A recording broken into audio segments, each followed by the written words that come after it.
Assalamualaikum doktor. Nama saya Muhammad Fazli bin Mat Tahir. Nombor matrik 251533. Okey. Di sini saya ingin membentangkan kajian kes saya, iaitu bertajuk Aqua Farm Kundasang Sabah. Okey. Perusahaan ini saya pilih kerana dia mempunyai beberapa faktor yang menarik minat saya untuk membuat kajian tentang PKS ini. Okey. Dahulukan dengan pendahuluan. Definisi umum, perusahaan kecil dan sederhana dalam perkhidmatan adalah perusahaan dengan sempurna masa pekerja tidak melebihi 50 atau perolehan jualan tahunan tidak melebihi 5 juta. Okey. Seterusnya, berkenaan Kundasang Aqua Farm. Kajian kes ini membincangkan mengenai proses asas pengurusan pengetahuan, iaitu pemerolehan pengetahuan, perkongsian pengetahuan dan penggunaan pengetahuan di perusahaan kecil dan sederhana di Malaysia. Okay. Aqua Kundasang telah dipilih sebagai kajian kes dan akan menjelaskan bagaimana organisasi menerapkan proses asas pengurusan pengetahuan yang disebutkan dalam penjagaan rutin harian. Okey. Latar belakang Kundasang Aqua Farm ini adalah dia adalah sebuah ladang yang menggunakan sistem aquaponik. Okey. Aquaponik adalah perkahwinan aquakultur memelihara ikan, dan hidroponik tumbuh-tumbuhan di dalam air tanpa tanah. Okey, seperti yang kita maklumlah. Sampah ikan menyediakan makanan organik untuk tanaman yang tumbuh, dan tanaman secara semulajadi menyaring air tempat ikan hidup. Okey. Permulaan pada tahun 2016, Aqua Farm Kundasang adalah pembekal utama sayur-sayuran tanah tinggi di Sabah. Ladang ini menghasilkan sayur-sayuran, buah-buahan seperti stroberi, tomato, timun Jepun, pakcoy. Selain itu, mereka juga memelihara ikan. Okey. Aqua Farm Kundasang ini seperti kita tahu, dengan peniaga-peniaga lain, dia orang mesti mempunyai strategi tertentu untuk memajukan mereka punya jualan. Okey. Seperti kita tahu, strategi PKS ini memperoleh pengetahuan. Okey. Memperoleh pengetahuan merujuk kepada pengetahuan yang boleh dicuba oleh firma dari sumber luaran. Sumber pengetahuan luaran adalah penting, dan oleh itu mengambil pandangan holistik mengenai rantaian nilai. Sumber utama perolehan pengetahuan datang dalam bentuk yang berbeza seperti pelanggan, pembekal, pesaing, rakan kongsi atau pakatan, pakar luaran dan komuniti amalan. Okay. Seterusnya, pengetahuan dari orang. Dalam kes Kundasang Aqua Farm, Azizul ini adalah tuan tanah. Berasal dari keluarga yang mempunyai latar belakang pertanian, di mana ibu bapanya telah terlibat dalam pertanian sayur selama lebih dari 30 tahun. Sudah lama. Oleh itu, sumber pertama pengetahuan berharga datang dari ibu bapanya. Dia menggunakan hidroponik pertamanya hanya dengan hobi, tetapi kini Azizul mengubah nasib. Seterusnya, pengetahuan dari pendidikan. Ini sangat penting untuk bagi peniaga-peniaga kecil ni, sederhana. Di samping itu, dia mengejar impiannya untuk meneruskan legasi ibu bapa dengan melanjutkan pelajarannya dalam ijazah agrikultur. Okey. Pemilik ini memiliki ijazah dalam agrikultur di Universiti Malaysia Sabah. Hanya dari idea berubah menjadi kenyataan. Azizul menjadi perintis sebagai agropreneur dalam pertanian yang berdasarkan teknik aquaponik. Okey. Pengetahuan dari pengalaman kerja yang lalu. Okey, ini pengalaman lah. Okay. Setelah menamatkan pengajian di Universiti Malaysia Sabah pada tahun 2010, dia bekerja sebagai eksekutif di salah satu syarikat hubungan kerajaan, Lembaga Pembangunan Tanah Sabah, SLDB. Okey, selama 5 tahun. Dia membuat prototipe rumah hijau. Okey, pada masa lapang, menanam syarat menggunakan kaedah hidroponik. Untuk meningkatkan lagi kemahirannya, dia bergabung dengan Borneo Marine Research Institute sebagai pembantu penyelidik dan belajar tentang ikan dan air. Okay.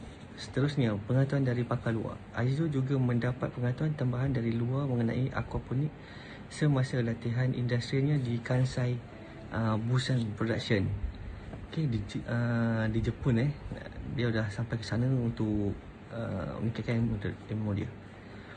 Azizul menyatakan bahawa sistem aquaponik telah digunakan secara meluas di luar negeri dan merupakan alternatif yang baik untuk sayur-sayuran.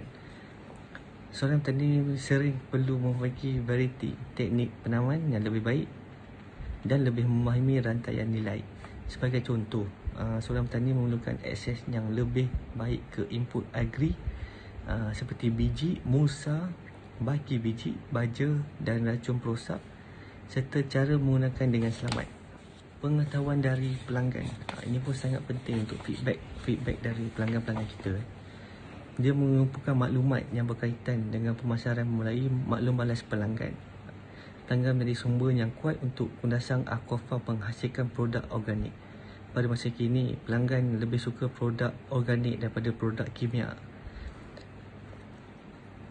Walau bagaimanapun, sayur-sayuran organik masih mendapat permintaan di kalangan pelanggan kerana sayur-sayurannya dengan racun, perosak dan bahan kimia tidak sihat.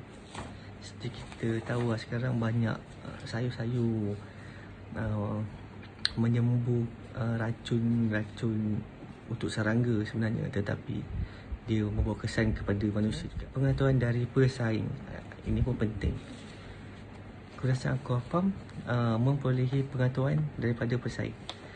Petani organik pintar lain dan mereka yang masih menggunakan kaedah konvensional bertani dengan racun perosak dan racun rumpah adalah sebahagian daripada pesaing Kundasang Aquafarm. Okay. Hasil pertanian konvensional lebih murah daripada organik.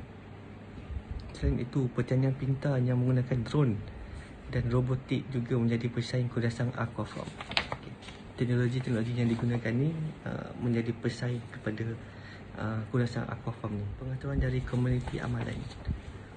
Azizul telah menghadiri persidangan di kalangan petani di Aquafarm Kundasang. Persidangan ini bertujuan untuk memberi tumpuan kepada pengkongsian pengetahuan mengenai amalan terbaik dalam industri pertanian dan pertanian melalui sistem penyampaian pertanian yang berkesan. Hari ini dimaksudkan untuk mengidentifikasikan peluang dalam penggunaan teknologi digital untuk melonjakkan pengembangan pertanian yang lestari dan kompetitif. Okay. Seterusnya, dia meluaskan pasaran ke Brunei. Pengetahuan tidak berjenjang. Azizul telah mengembangkan perniagaan ke Brunei. Menurut Azizul juga, tidak mudah bagi pasukannya untuk memasuki pasar luar negeri kerana pelanggan sangat berminat dengan sayur-sayuran dan buah-buahan bahan kimia tersebut. Okay. Selain itu, dengan pengetahuannya, dia telah menambahkan lebih banyak varieti dengan penghasilan strawberry, tomato, timun Jepun serta pakcoy. Okay. Seterusnya, strategi semasa Perintah Kawalan Malaysia. Berikutan penutupan restoran, hotel, restoran makanan segera di sekitar Kota Kinabalu. Selama 5 hari pertama Perintah Kawalan Pergerakan, lebih daripada 4 tanaman dibuang dari ladangnya. Untuk menyelesaikan masalah ini, dia menggunakan pengetahuan yang secara diam untuk menyelamatkan perniagaannya dengan berkolaborasi dengan 100 petani kecil di Kundasang. Okay. Dan melantik 11 ejen di 7 daerah yang padat penduduk di sekitar Kota Kinabalu. Dia mengambil tindakan segera dalam memasarkan produk pertanian secara atas talian sebelum membuat penghantaran pukal kepada ejen. Dia menggunakan kaedah secara online, perniagaan secara online. Kerana seperti kita maklum, kita berada dalam Perintah Kawalan Pergerakan dan dia gunakan cara untuk memasakkan daripada dia terus buang dia punya sayur tersebut. Untuk jumlah kos dan hasil, bermula dengan tragedi gempa bumi di Ratna pada 2015, Azizul datang dengan idea yang lebih inovasi untuk membantu penduduk di kawasan yang terjejas, yang sebahagiannya adalah petani. Okay. Azul menganggap ini adalah satu titik tolak untuk memulakan perniagaan seperti aquaponik Jepun. Inilah sebabnya aquaponik kawasan telah dibuat untuk membantu perniagaan keluarganya dan petani lain untuk yang terjejas oleh gempa bumi. Selain itu juga beliau membantu pendatang baru dan bagi saya pertanian untuk belajar bagaimana memulakan pertanian dengan menggunakan sistem aquaponik. Okay, dia juga membawa idea aquaponik ke seluruh Sabah. Serta dia telah memenangi beberapa anugerah di Sabah. Aquaponik membawa faedah kepada semua petani dan Zul ingin mengajak semua petani Kundasang untuk belajar pembelajaran aquaponik secara percuma. Dalam PKS, Kundasang Aquafarm memenuhi kriteria seperti tahap perusahaan kecil, sederhana di bawah sektor lain dan perkhidmatan. Sejak itu bukan pada 2016, syarikat telah mencapai jualan lebih daripada 500,000 dalam setahun dengan 5 pekerja datang saja. Di samping itu, dari segi klasifikasi sektor ini, kejatuhan Aquafarm di sektor lain dan sektor perkhidmatan yang ekonomi utamanya adalah pertanian. Ladang seluas 5,000 kaki persegi ini mendapat penghasilan hingga 1.2 tan sayur-sayuran, buah-buahan seperti stroberi, tomato, timun Jepun dan pakcoy. Sebulan pendapatan purata bulanan adalah RM20,000. Impak kepada masyarakat dan negara.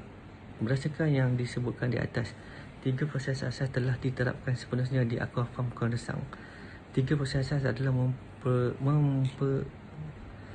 pemerolehan pengetahuan, perkongsian pengetahuan dan penggunaan pengetahuan. Okay. Walaupun perusahaan Aquafarm adalah sebahagian daripada perusahaan kecil dan sederhana, tetapi syarikat tersebut telah berjaya dalam industri pertanian. Terdapat banyak sumber yang menyumbang kepada pemerolehan pengetahuan untuk Azizul, iaitu orang, pendidikan, pengalaman kerja sebelumnya, pakar dari luar, pelanggan, pesaing dan komuniti dan amalan. Seperti yang telah dibahas sebelumnya, ia telah menjelaskan dengan jelas tentang pengetahuan diam-diam yang dimiliki oleh beliau dan bagaimana ia dipindahkan kepada orang lain dan menjadi pengetahuan eksplisit. Dari segi pemanfaatan, pengetahuan meliputi proses aquaponik. Pada peringkat ini, Azul telah memanfaatkan sepenuhnya pengetahuan. Pertama, tenaga buruh yang tidak mencukupi. Seperti yang kita maklum, tenaga kerja yang sedikit sementara minat untuk bekerja di ruang pejabat. Mereka lebih berminat untuk bekerja. Jadi tenaga buruh memang kurang untuk masa sekarang.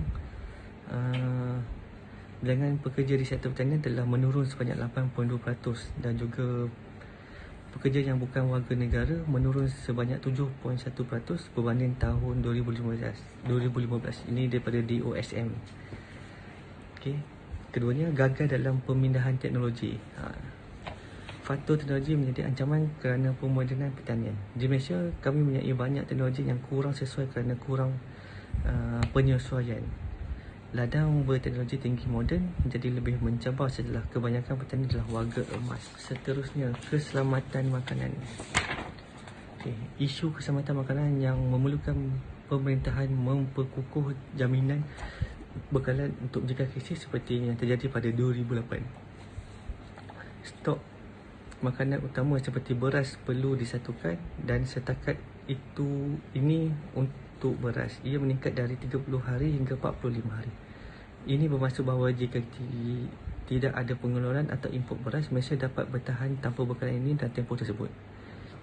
Sistem top disyorkan untuk dibuat jagung bijirin yang merupakan makanan penting untuk unggas. Okay, seterusnya, kenaikan harga makanan. Malaysia juga mengatakan sedang menghadapi masalah kenaikan harga makanan, terutamanya beras, gandum, jagung dan kacang soya. Harga makanan tinggi kerana gabungan faktor. Ini termasuk melemahkan ringgit yang menjadikan makanan import lebih mahal. Ada beberapa masalah yang menghambat sektor makanan, iaitu kenaikan harga seperti terjadi pada krisis sebelum 2007-2008 yang mencatat kenaikan antara 125 hingga 150%. Kenaikan harga makanan seperti jagung juga disebabkan oleh kenyataan bahawa pemerintahan luar negara menggunakan bahan makanan seperti jagung yang diproses menjadi biofuel. Okey, seterusnya, ketergantungan kepada makanan yang diimport. Pada 2017, Malaysia membelanjakan lebih RM38.1 bilion untuk import makanan secara sektor pertanian tempatan tidak dapat menghasilkan cukup untuk memenuhi keperluan negara. Okay. Malaysia telah mencapai 70% kemandirian dalam pengeluaran padi, yang bermaksud bahawa ladang mampu menghasilkan 70% permintaan padi. Ini sebab mengapa negara mesti mengimport beras untuk memenuhi permintaan sepenuhnya. Malaysia juga mengimport sayur-sayuran seperti cabai dengan kemandirian 49.1% dan kubis bulat 61.9%. Untuk daging pula, okey, untuk daging kambing dan daging lembu, Malaysia masing-masing hanya mencapai 11.8% dan 25.1% sahaja. Jadi kita memerlukan bahan-bahan dari luar negara untuk memenuhi keperluan rakyat Malaysia. Secara kesimpulannya, itu menjadikan perniagaan kecil sebagai tulang belakang ekonomi yang kuat. Apabila perniagaan kecil mempekerjakan orang dari dalam komuniti, mereka memberikan peluang yang lebih besar untuk pertumbuhan dan mobiliti kerjaya. Pekerja merasa lebih berkaitan dengan tujuan perniagaan dan melihat kesan langsung dari pekerjaan mereka dalam komuniti. Kelebihan PKS mempunyai kemampuan luar biasa untuk mendorong pertumbuhan ekonomi. Mereka mencipta banyak peluang pekerjaan baru, mendorong inovasi dan mengembangkan asas cukai.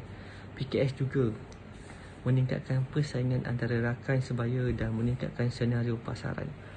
Pada pandangan saya, proses di Kurasang Aquafarm terpuji bagi generasi muda untuk melakukan perniagaan, bagi menjadikan perjalanan Azizul sebagai inspirasi. Okay.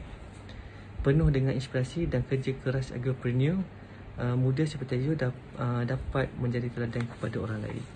Okay, sekian. Terima kasih.